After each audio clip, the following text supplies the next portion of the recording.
Bonjour à tous, aujourd'hui nouvelle vidéo d'anatomie et aujourd'hui je vais vous parler du muscle carré pronateur. Alors avant de commencer, ce qu'il faut savoir c'est que c'est le seul muscle du plan profond de l'avant-bras. Alors, en ce qui concerne son origine, donc il s'insère par des fibres charnues et une lame tendineuse superficielle au niveau du quart inférieur, du bord médial et de la face antérieure de l'ulna. En dessous en réalité d'une crête oblique qui va être présente ici et en dedans d'une crête verticale présente à ce niveau-là.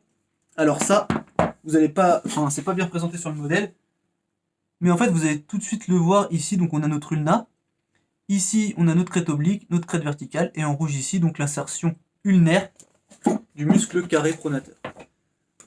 En ce qui concerne son trajet, donc son trajet il va être transversal, et en ce qui concerne sa forme, donc c'est un muscle qui est plutôt court, aplati et de forme quadrilatère, donc très bien représenté sur le modèle.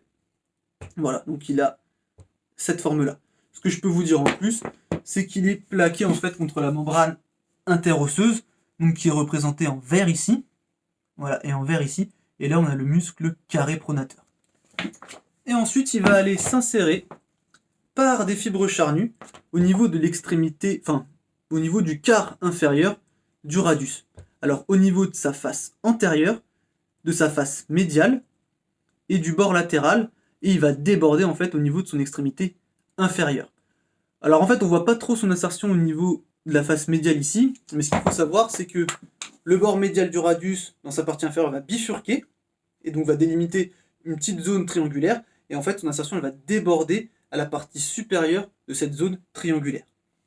En ce qui concerne son innervation, donc il est innervé par le nerf médian, racine C7, C8, T1, et ses actions donc, en fait, en statique il va venir stabiliser l'articulation radio-ulnaire inférieure, et en dynamique il va tout simplement venir faire de la pronation. Voilà, donc là vous savez tout sur le muscle carré pronateur, donc je vous mets le lien de mon article en description, et on se dit à la prochaine, salut!